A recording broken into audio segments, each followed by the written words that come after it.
Hello and welcome to the Tiki Talkers podcast. This is our first recording of the special guest series on the channel. Today we are joined by Mr. Oliver Copeland. Special guest's a bit generous, but it's a guest nonetheless. I mean, the special is the right adjective to use, in my opinion. Yeah, not spelt properly though. Of course.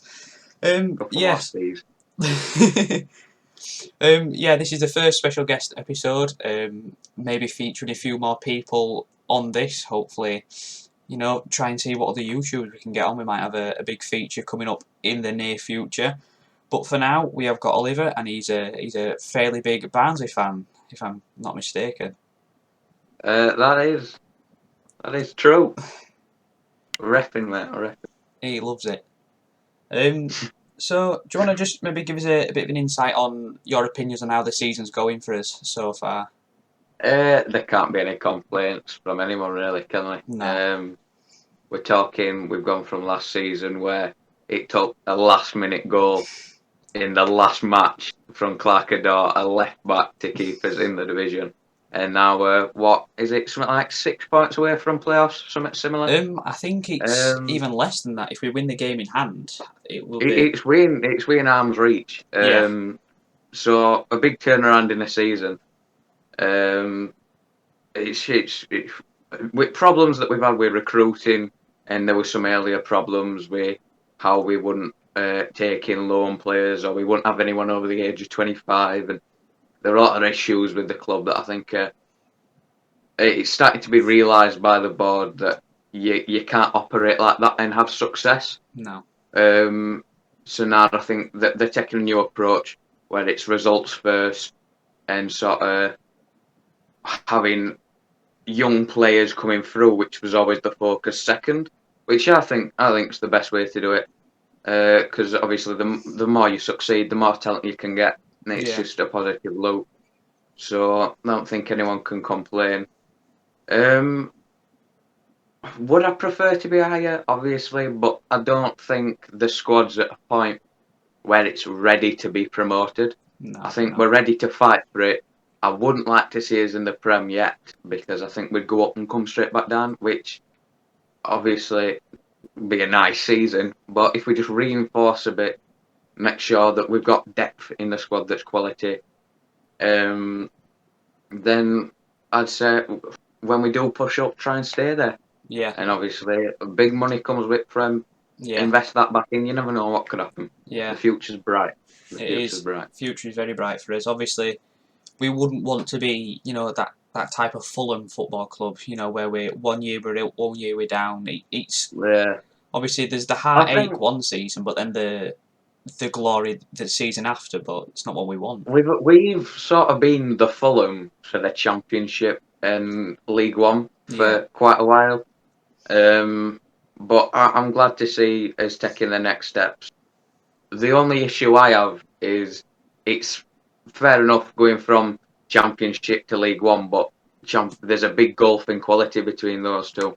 Whereas I think if we came back down from the Premier League, if we did get promoted, would we get promoted again? It's questionable. It'd be a difficult one. I think when you're looking at teams now, a few teams that were expected to go back up from the Prem are in playoffs. I don't know. I won't fancy us, Doug. I'm putting it plainly. Yeah, it'd be a bit of a, a bit like a repeat of the 96-97 season.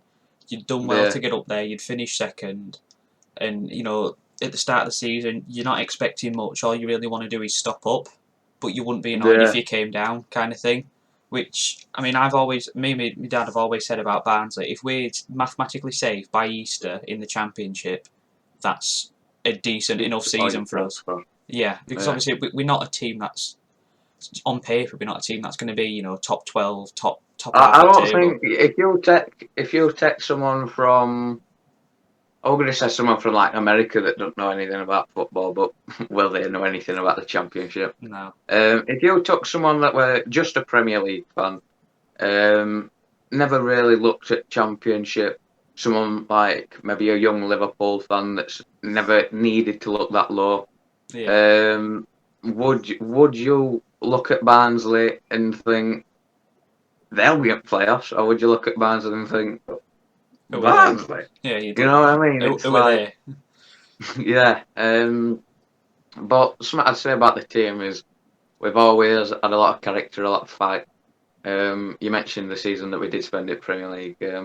I believe it were around that time, if you remember, that we had like a daft amount of men sent off against Liverpool, which we shouldn't have lost. But Yeah, went referees it. What can you do? yeah. So, Bold statement, very bold statement. well, truth in it. Sometimes it's got to be said. No, I do think the future of Barnsley is bright, and I mentioned it in the last podcast. Obviously, if you haven't watched that, go back and watch it. Help the lads out. Hmm. But yeah, I mentioned the 4 year plan. I've kind of got. I wish Barnsley would implement. Like last season Yeah, is year one. The try and stay up, which we achieved. yeah. This season, I was expecting more like a 16th place. Secure yourselves, get established. Next season, I'm looking. We're overachieving, Yeah, we plain and are. simple. Which I don't know if that'll work in our favour next season. If we do, if we miss out on the playoffs. Like I said, I wouldn't like to see us go up yet. No. I think next season might be one where we could push a bit harder. I think season after that it's got to be guaranteed. But that's if we carry on this form. There's nothing to say that this season's not a fluke. Yeah, that's what Um, I was leaning towards. but I think that we've got good solid foundations now because we're bringing in players that aren't. Oh well, these are 16, and we might be able to sell them on for a bit more in 2 years. Yeah. And at the same time, we've had managers. We look at Struber. Obviously, did well to keep the club up, but employed other numbers. A lot of statistics. It's like Moneyball, if you've seen that on Yeah. Netflix. But I tend not to watch Moneyball purely because the owners of Barnsley Football Club. bad memory. It's based on Yeah, isn't it based on him? it is. I think that's the reason I did watch it. I wish I hadn't, because every time I see a new sign, I'm like, We've this is given a 50-50. we've given him the But revenue now from watching him on Netflix. yeah, but what I was gonna say is we brought in Ishmael now, which obviously played in the league with Crystal Palace, has proven himself as a good enough manager for a Barnsley. So when you mix those two together, I think it's just made for success because there's one thing being a good manager. But can good managers do it in the Championship? You know what I mean? It's the most volatile league. It's not a Premier League where you get teams playing it around with world class players, like the upper echelon of footballing talent. But it's a lot more physical. It's more volatile. In anybody could beat anybody. Every match has to be 100%. You can't cruise a match. It's got to be all or nothing because you look at us, for example. We're a brilliant example because we go to top at table teams, beat them, go down to someone scrapping for relegation, we'll lose. Yeah. And it's because we take our foot off at gas. Whereas in this league, whoever finishes first and whoever finishes last, in 90 minutes, either of them could win. Whereas if you look at Man City and Sheffield whoever's United. at bottom of the table now, I ain't really kept an eye at bottom of the table. I think it's Sheffield United. I've only kept eyes on Yeah, that because probably. it's a rival. Sheffield United. If you play them, Man City win 90 out of 100 matches at least. Yeah. Whereas you play, say a Bournemouth, who's very close to the top of the Championship at the minute, play them against a Luton, who I think got relegated last season, but I think they're coming back up. I think Luton are kicking about here, aren't they? I think they are. I think they also did the same as us, whereas I think it were in their last two matches they managed to stay there. Because I remember we drew against them at the end of the season because we played Wigan, Luton, and another relegation team at that point, and we drew with Luton 1-1. I think this season we're not going at we're not going and sitting at stands and that. You're not checking your phone to see how the table is and what are these scores affecting everything. So it's very much how Barnsley's doing, but it's hard to put it in. How your team's doing, but it's then hard to put it into the perspective of all the teams around it. Yeah. Because now you look on your phone and you'll think, oh, Bournemouth, that'll be an hard game. And then you look at table and it's like, oh, wow, they're actually only, I'm not even sure whether they're fourth, Sixth. sixth, even worse. If we win They're our game actually in only hand, sixth. we go. I think it's 4 points off of those. Because obviously we've got a game in hand and we're level on points with Stoke. So if we win that, that puts us on 45 points, put us into 7th place.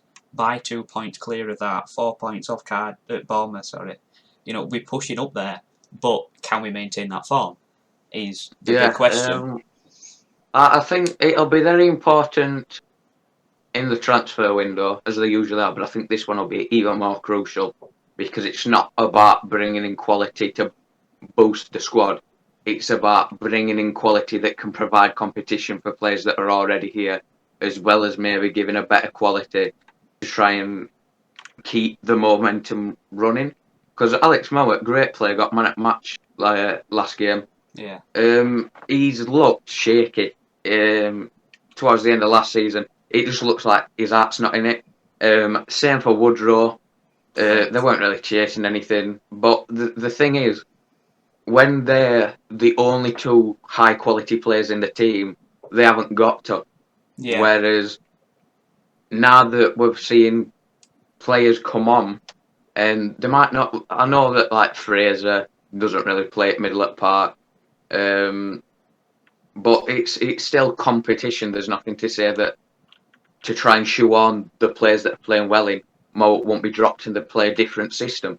Yeah. But with that in mind, Mowatt now, and I think Woodrow as well, although Woodrow's not providing the numbers that I'd want or I'd expect, I think I'm starting to come to grips with Woodrow's not the player that I thought he was. When I thought Woodrow, you looked at him in League One when he went next to Kiefer Moore. Yeah. I thought he's a good top table championship striker. I thought any top 6 club would be interested. Now I look and I think, yeah, I don't even want you, mate. You know what I mean? when you put him into perspective, now and in charge, you'd be gone. Yeah, but I mean the thing is with the upcoming summer transfer window, if we say we don't get promoted or we don't get a playoff, are those kind of players going to stay? Probably not. The Mowits and the Woodrows, they're probably going to let go. Personally, I believe that they would because these are players that have had interest in them and have stayed previously. You look at Mowat last season; I believe he had some offers. Nothing that you'd think, Jesus, you've got to go. Yeah. But he had some, and his contract was running out, and he chose for an extension. Very smart decision by him, getting our current place. But they've been here to see the build. Yeah. And I think even if we were to miss out a promotion, they've seen the development, and I think they'd be keen on continuing it. They see the vision, and they know that if they stay, there's a good chance that they'll go even further the next season or the season after, or something like that. I think the issue is going to be that if we just miss out this season and then next season perform poorly, that's when they'll go, because it's like we've put in all this work, we got so close, and now we've thrown it all away. Yeah, we'd stayed until we saw the fight that we put in last season. We're thinking, right, we're in a good position now to carry that on and get that playoff place or that automatic promotion place or whatever. That's what I'm thinking about. If we don't replicate this good hot run of form into next season, obviously I know it's only just under halfway through the season. Just over halfway through the season, but you've got to look to the future and think, right, if we do finish in a playoff, I can see Woodrow and Mowat staying. Because obviously Mowat's contract runs out at the end of the season. I think we'd be more at risk of them leaving if we got promoted. Personally, because I look at Mowat and I think, could Mowat do it at Leeds? I know he was at Leeds in a previous stage in his career, but I look at Mowat and I think, you could do it at Leeds. I think a Leeds, a Fulham, if they were to survive, he could do it there. I saw something interesting about Fulham on one of the previous episodes when you were talking about really good quality strikers, and Alexander Mitrovic. Mitrovic for me, right, is a top tier championship Yeah. striker. Is a 20 goals a season championship striker. You put him into Premier League, it's not working for you. He's not cutting it, is he? I think that he's a good player. We shouldn't take away from him the qualities that he has. He can be quite physical. He's got everything he needs. He's got the toolkit. I just don't think it's working well for him at the minute. But then again, nothing's working well for Fulham at the minute. No, it's really not. But yeah, I just don't think that. I think we'll get certain players who played well in the Championship are being given too much credit in the Premier League. When we look at another previous episode, when I believe it were a conversation about the Euros, and it were who should be travelling, and I believe it was Connor that mentioned Patrick Bamford should be travelling with England, or at least has a shout. You look at that, and I can't deny, I thought that when Patrick Bamford went into the Premier League, I thought he was going to fold like a paper bag. Yeah. I thought he was going to collapse. To be fair, he's been in form. He's pulled a couple of goals out. I'm thinking about, I believe, at Aston Villa where he scored a hat trick, and he swiveled it onto his left and hit it far corner. That is Premier League quality. Is it England quality? No. And you've also got to look. It's alright saying these players are in form and these players are in form and he's playing best at this minute. It's about longevity of the quality. It's because it works in a lead system where he's had years to settle, and he's been there through it all, and he knows the players around him like the back of his hand. He knows what runs to make. Yeah, he can perform well in that system. Gareth Southgate's England's a lot different to Bielsa's Leeds. Yeah. I'm not the biggest Southgate fan. No. But I think what he does for team spirit and the changing room is good. What he does tactically. You look at everyone, we're saying, "Oh, this could be the man for England," because we got far in 2018 World Cup. Look at group stage, Belgium hammered us, right? Yeah. We had no difficult games in knockouts until Croatia. Now, I'm not being funny.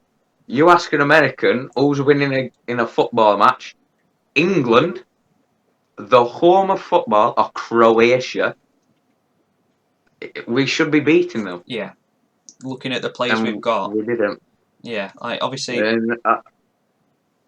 Sorry. I think another point to mention with Bamford is it's not just could he do it at England, because even if he could be a success for England, who is he getting in front of?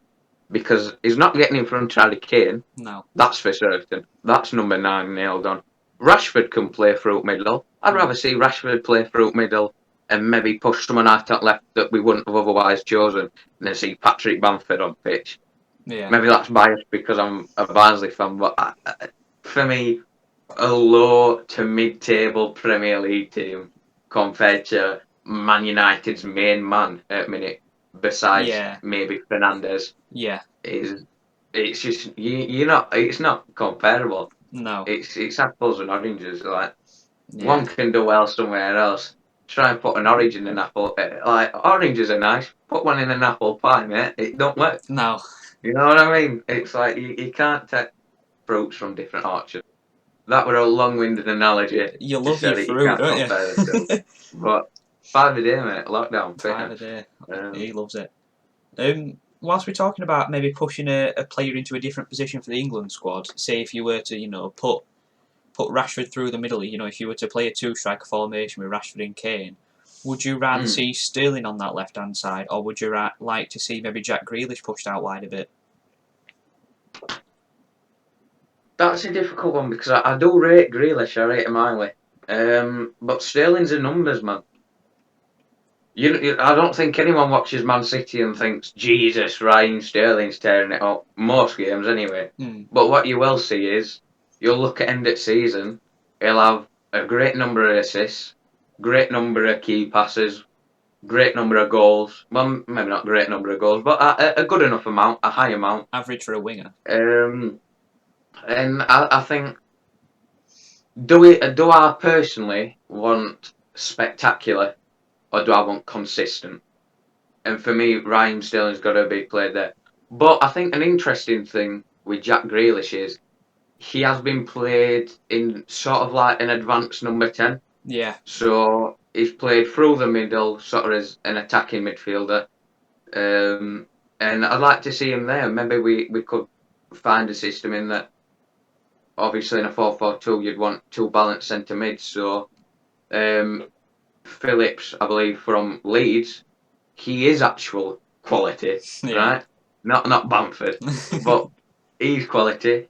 I think he provides, or maybe even a Declan Rice. He provides a good hold while Grealish can go forward.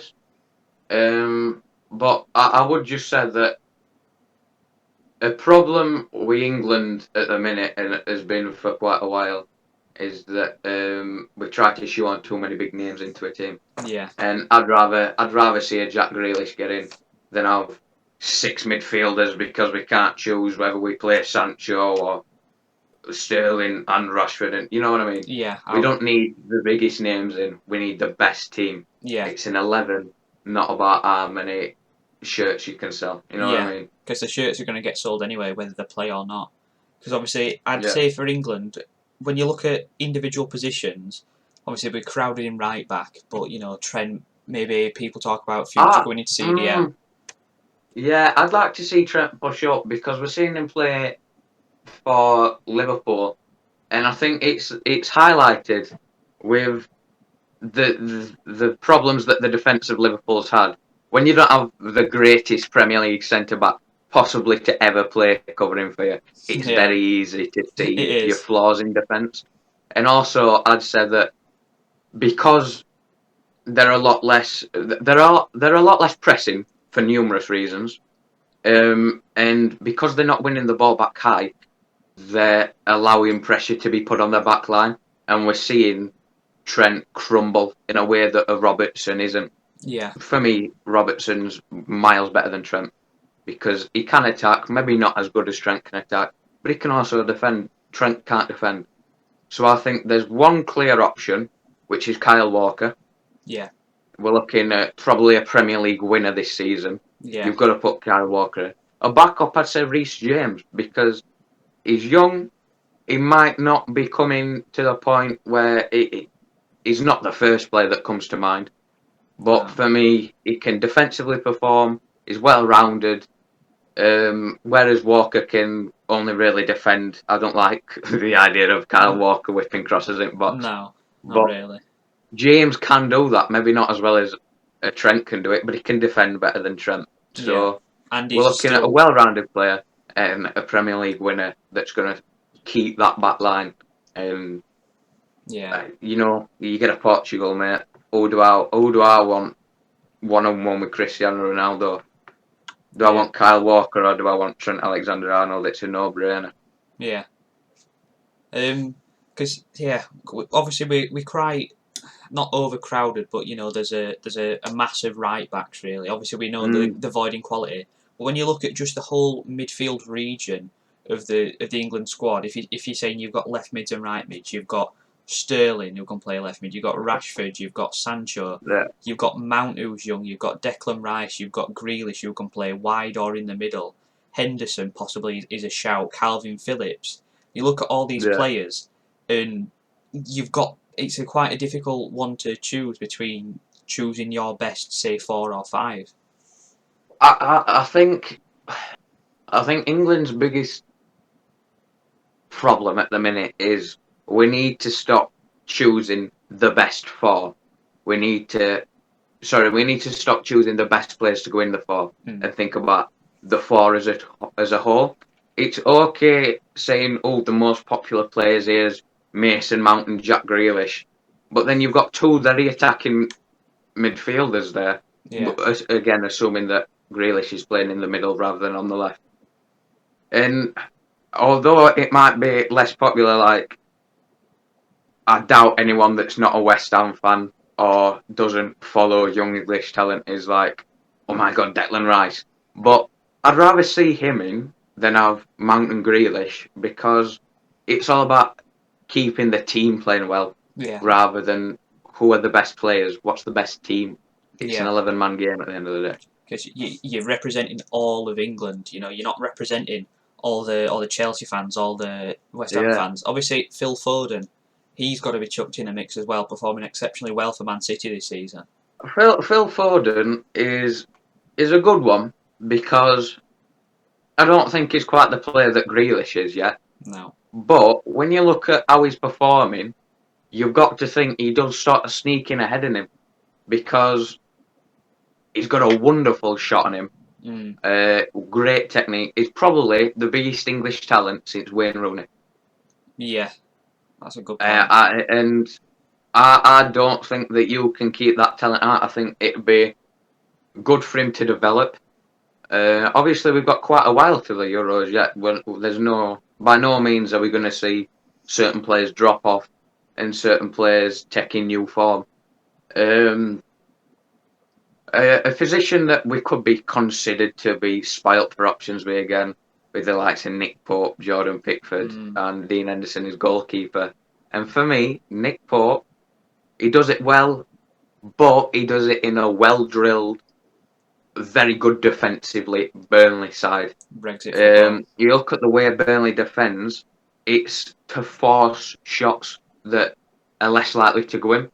It's actually a very smart way. I watched quite an in-depth analysis on it in the build-up to this podcast, but obviously not for the podcast, but because I didn't think Burnley would be an interesting topic. But they force attackers into areas by staying compact where a shot is less likely to be a dangerous one, and where they can't find a passing behind or break down the defence. So for me, Pope plays well, but he plays well when he's being accommodated for. Yeah. Pickford shit, and Dean Henderson, he held it down well at Sheffield United. He's not playing regularly, which could be an issue because obviously with goalkeepers, it's a lot of concentration, and if you're out on it for a while, I think it'd be very hard for him to pick it back up. So I think that Pickford has maybe got to travel. But I don't want to see him anywhere near that net. I don't rate him. You've got a dwarf in net, right?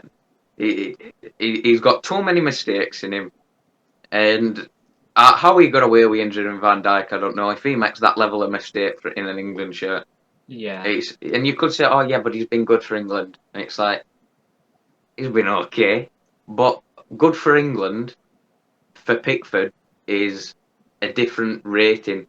Because we're not looking at has he been good compared to like any other top goalkeepers. We're looking at he did better than he did for Everton, so good. It's like mate, but he is not a good keeper. Plain and simple. It's complete. It's like all the different kind of scenarios, like you were saying, with how certain players play well in certain teams. Like I'd say for Burnley, it gets called Brexit football. They get 11 men behind the ball. The keeper's got a lot more protection. With Everton, I'm not too sure on their defence. I know they've got someone called Keane and is it Yerry Mina in centre backs. I wouldn't. I mean, their defence is it's not. There's no big names. It's not world beating, but it's doing a job. I think their attack's much better than their defence. Yeah, they rely on that. You've got like James Rodriguez, Dominic Calvert-Lewin. These are all names that are like commonly spoken.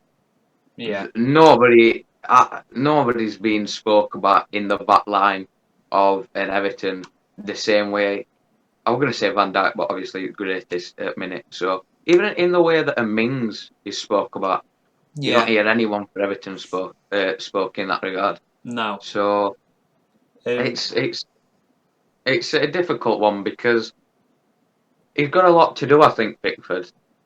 I don't think he does any in it well. And as well, that's the issue. He's not been playing consistently for Everton either. We were talking about Dean Henderson not playing consistently for Man United.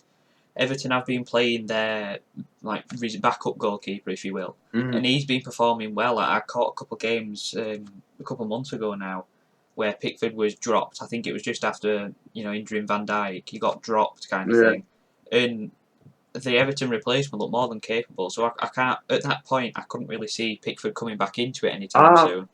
for me, Pickford is another case of if he wasn't English, he'd have been thrown under the bus a long time ago. Yeah, There's an English players, especially with because the press, the way that the football press does look at things, is altered by where they come from. Look at Pogba. If Pogba were English, everybody would be raving about it. yeah, He's not.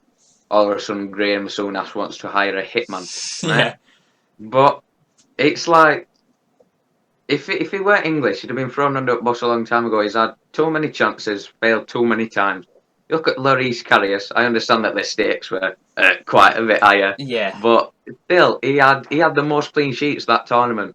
yeah, One mistake, he's gone. If he's English, he gets another season. yeah, Pickford has had one too many another seasons for me. yeah. Um, Eventually, he'll be retiring by the time. Oh, give him another season. Give him another season. He's yeah, 35. it's a Jesse Lingard type deal. Half people win. Yeah, but he's a good prospect. He's 27, mate. Yeah, but he's a good prospect. It's like he's been given that excuse too many times now. He's getting It's to the like end of his because that's prime what it was for years. Jesse Lingard. He's not performing, but he's only young. He's still got time. He's not got time anymore. No. Ironically, he's performing well at the minute Yeah, for West Ham. yeah, But he never did for Man United, and he got given excuse after excuse. And Pickford is having that at the minute. I mm, think one of the big problems in football at the moment is it's hard to get world class keepers. yeah, There's a select few, but they're happy where they are and they're playing well. You look at Jan Oblak, yeah, good keeper, but you get a transfer window and you're thinking, what do I spend me 120 million on? Nobody's thinking, let's buy a goalkeeper with it all. You know what I no, mean? But that is the premium you have to play. You have to pay for world class quality. mm, In the same way that for Jadon Sancho, you'd spend 100 million, but you've got to look. That's supposedly world class talent. mm, The the fact that goalkeepers are under admired doesn't mean that you shouldn't be paying as much for them. yeah, 100%. You even look at Van Dijk. He's not in a glamorous position centre back. Obviously, I love it, but that's for my own personal reasons. Um, but when you reach that world class level in any position, no matter how important it might seem, you have to pay that top quality premium price. And unfortunately, not many people, not many teams are willing to spend that on a keeper.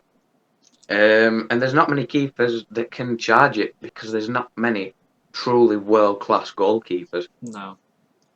I think a Ter Stegen, maybe. Emmanuel Neuer, maybe. A couple of years ago, Manuel Jan Neuer. Oblak, Alisson, even though he's going through a bit of a rocky patch. He's still a good keeper. Four bad games don't make anyone a bad keeper. No. Edison, great keeper. He's class. Get him on pens. You know what I mean? It's like I don't know. A lot of people don't want to sort their teams out.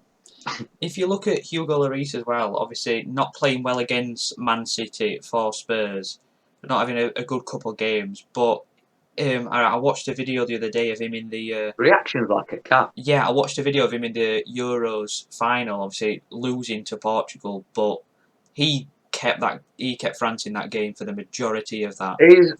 He's one of the most underrated players, I believe, because he plays for Tottenham. Yeah. That's not glamorous. No. Never won up, which comes with playing for Tottenham. I mean, he has won a World Cup. Yeah, he's never won up domestically. He's got no Champions League in his No. thing. You never know. But Europa then League again, this season. I think you'll stick Jordan Pickford between sticks when he has Mbappe, Griezmann, Yeah. Pogba, Langley, Varane, Pavard. When you've got all these players in front of you, it gets to a point where it's like, well, mate, take a day off because we can outscore them. Yeah, And that's what it is a lot of the time. It's we can outscore these. That's what football's become but more and more these days. You know, it's become more, instead of it being the right, shore it up from your goalkeeper. You want a solid goalkeeper, you Yeah. want solid defence. Because like I've always been brought up with football saying, I played goalkeeper for most of my young years. If you don't concede, you can't lose. Yeah. Nowadays, it's a lot more I score, think score, score. where it's gone from is, I think it's come from, there's a lot more money, there's a lot better teams as a whole, and football's taken an emphasis away from, it's no longer you can't concede, you don't score. It's you don't score, you don't win. Yeah, And it's not like an Arsenal Invincibles. They drew their way to title. yeah. A lot of people aren't gonna like me for saying that, but No, they drew their way to title. you've got to agree. Now you look at Man City. Uh, the competition's so much higher now. There's so many good teams. It's to the point where you can't get by on draws, No. and it means that players now and teams now have to focus on outscoring people, because even if you have an unbelievable run and you never drop the full 3 points, that's still you'll draw all your games in the Premier League. That's still 38 points at end of season. Oh, I'm looking here now. Someone wins what 13 games, beat you.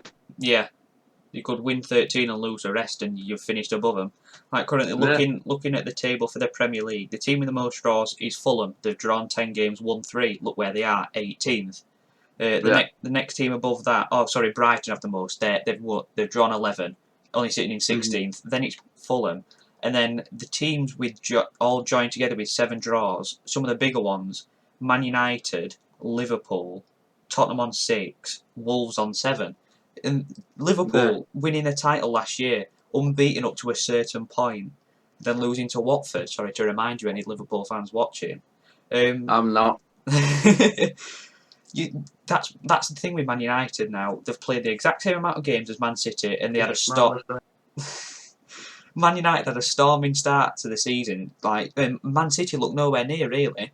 They've played these games in hand. Obviously, they had the coronavirus games postponed. They had a couple of weeks off, and now look at them. Played 24, won 17, drawn 5, lost 2, 10 points clear at the same point as Man United.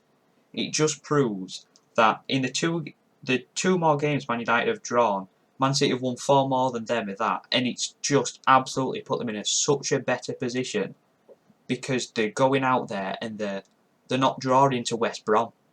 You know, they're not drawing, not finishing 1-1 against a team. Let's face it, they're getting relegated. There's no two ways about it. They're on 13 points after 24 games, won 2 games. It's at a point now where I think at one point you'd have to go for the win to win the titles. It were you could draw your way to safety. Now that's not even true. You've got to win. Yeah. And we're seeing a league now where it's becoming you've got to win, and it's now that teams are pulling away because there's certain teams such as a Liverpool, maybe not this season, but Liverpool in other seasons, Man United. Man United have got one of the worst back fours in this current Premier League for me. Lindelof, Maguire. Maguire's okay. Yeah, on Lindelof, not good enough. Eric Bailly. Aaron Wan-Bissaka, I rate him so highly. I forgot to mention him for the English right back. I'd have him over Kyle Walker. He's brilliant. he's unbelievable. He is. I love a good sliding tackle, so maybe I'm biased.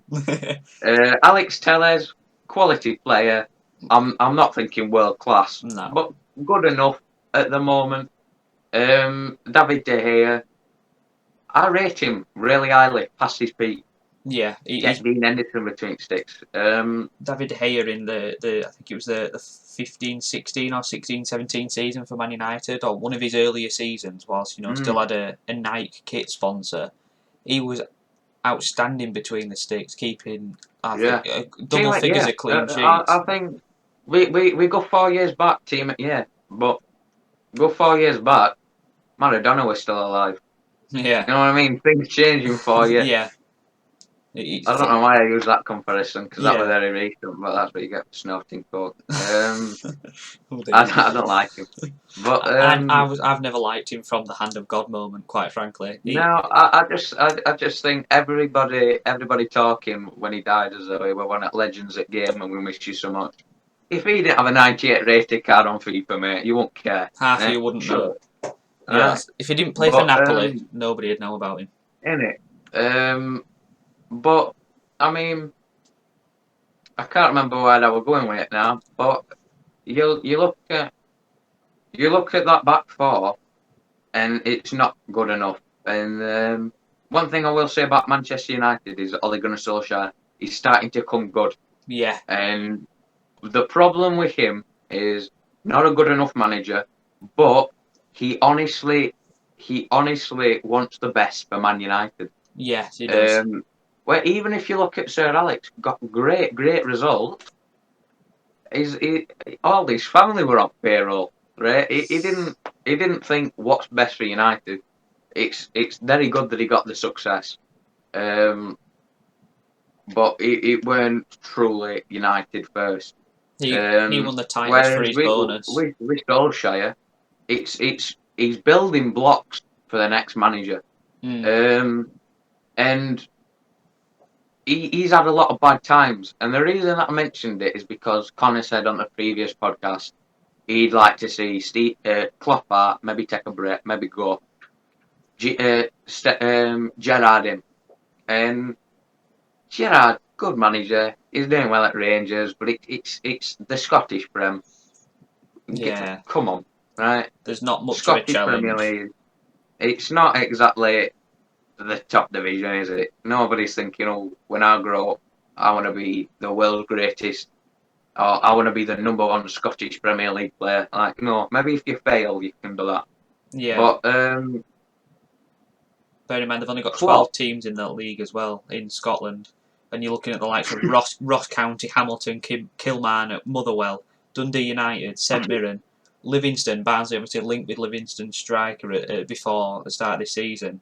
You know, your top three, you've got Rangers on 79 points, which he's phenomenally well. You know, you can't fault him. He's winning the games. And no, he's doing great. I think he's a good manager. Do I think he's as good as Jurgen Klopp at this moment in time? No. And then second place, you've got Celtic, 64 points. You know, the 15 points behind, it's gone for them. And then third place, you've got Hibernian. Yeah. By the looks of things, we're having a good season. It played 28, so they've got a game in hand on Celtic. Won 14, drawn 7, lost 7. 49 points. But it's Hibernian. You know, you've only got... Yeah. You ask anybody, name me 3 teams in the Scottish Premiership. You're naming your 2 Rangers and Celtic straight away. And Aberdeen. Aberdeen in 4th place. Ryan Edges, ex-Barnsley player, playing for them. There's no more. No. Last season you might have said Hearts because the best manager to ever grace a football pitch, Daniel Stendhal, with it. But he got them relegated. They're not even up there anymore. Yeah, mate, you can only do so much. You can only do so much. Can't save a sinking ship. Exactly. But no, I think you look at Poch. He had the same time that Klopp's having now. Yeah. Tottenham sacked him, got Mourinho in. Mourinho is actually the best manager ever. Yeah, definitely. But he's a bit past it. We're not gonna lie to ourselves. It must hurt for him to hear his name mentioned in the past tense. He's a bit past it now. The special one's losing his shine. But Poch has now got a PSG team, and they've gone and beat Barcelona 4-1. Yeah. Now, Barcelona not what they once were to. They're in a bit of a rebuild stage. PSG is just getting better and better and better. Yeah. But they were missing Neymar. They still beat them 4-1. Yeah. It just proves... Kylian Mbappe, we're watching it. I think he's, 20? 21? I think he's like 21. I'll just have a quick check now. He's not older than 22. That might be where Cap is. There's no way he's 23 or above. He's 22 years old. Birthday 20th of December. 22-year-old is getting a hat trick at Barcelona in a Champions League knockout away from home. Champions League. I'm not being funny. I know probably the only person that I could expect that from at that age was also playing in that match, Lionel Messi. Yeah.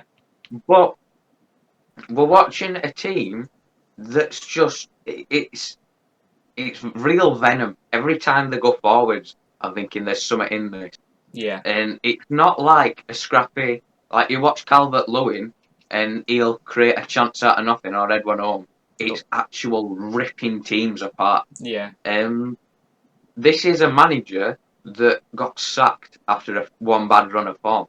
Now, obviously, the players aren't as good, but give him the players then. You know what Yeah. I mean? But the main point that this whole long-winded conversation was about is Klopp he's been phenomenal. He is phenomenal, but he might be a bit at a minute. You've got to give him time. Yeah. Who motivates the motivator? Exactly. You know what I mean? You've got to give him time to find his feet again, to get everybody else going again. When you've got in Henderson playing centre back, Yeah. then you don't expect, oh, there'll be a title on way. No, you don't. Especially not when there's another midfielder next to him. It's Yeah. not like there's one. It's not like there's a centre back and a CDM. There's two defenders, central defenders, possibly the most important part of the team. Especially when it comes to backline, it definitely is the most important. It's two people playing out of position. Yeah. Yeah, they can be quite defensive midfielders, but they're not centre backs. No. And Jordan Henderson has such a big role in that midfield. He's the engine of the team. Yeah. He is. Who motivates the motivator? Jordan Henderson. Right? Yeah. He's the only good shot. He's one of the best leaders in this current Premier League. And it's very hard to keep the people at the front constantly pushing when you're sat at back. It's very hard to drive bus front back seat. That's what I've always said. Captains, as like goalkeepers, as captains, it's not a good thing. You're not in the middle of the pitch. You're not there to talk to everyone. You know, like prime example, goalkeeper as captain, Hugo Lloris, a few times at Spurs or at France during the World Cup. I think that there's not an issue with goalkeepers being captain. I think there's an issue with captains being more drawn back than they usually are. Because Henderson works in a way where it's not, I'll note that down and at half time he's going to get a bollocking. It's if you're not running, mate, you're going to get shouted at there and then. Yeah. Whereas Lloris, he'll swing for Heung-min Son in changing rooms for not tracking back. But he's not there like standing, breathing down back of his neck. Like, you better, are you gonna mark him? Like, it's not how they work. You know what I mean? No. It's two very different styles in two very different teams. And Jordan Henderson is more needed further forwards because he can keep that high press going. He can keep everyone motivated. And I mean, Gini Wijnaldum, good player, but when he played for Newcastle, he were I've heard a few times when they were losing or in a difficult game, he was the first one to put head down and get up. Yeah. I think that the reason I single him out is when you're recruiting from relegated teams or from lower talent, then there is obviously going to be there's going to be a bit of heads drop. They've got that losing mentality. What I'm saying is when you're not getting top quality, you need to keep them giving it their all. Yeah. And for me, they're not giving it their all at the minute, and that's what's costing Liverpool because, for obvious reasons, they don't press as much. This is the reason that they don't press as much from what I've watched. And I'm not number one Liverpool fan, so correct me if I'm wrong. But from what I watch in games, you've got the wingers who are quite essential to the pressing, sitting further back to cover for Robertson and Trent, so Robertson and Trent can then be more free to cover for the centre backs. Yeah. So they've dropped back to cover for them, they've dropped inside to cover for these, and then ultimately they're trying to stop it from going to that Brazilian because he's not in best of form. But then when you don't have players pressing the ball up here, it's allowing people to then get into that midfield. Yeah. They play free in midfield. It's getting knocked about. And then it's coming into the strikers. You're seeing it's not just because they're playing so deep.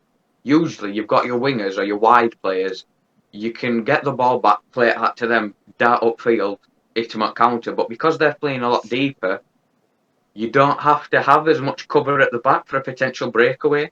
So now, instead of seeing your two strikers, maybe an attacking mid or two coming in, you're seeing almost the entire team, or at least the entire attacking portion of the team, in and around the box. And they're not the most defensively aware defenders anyway. No. Trent's not, two centre backs at the minute aren't. Robertson, I can't knock quality, but 1 in 4.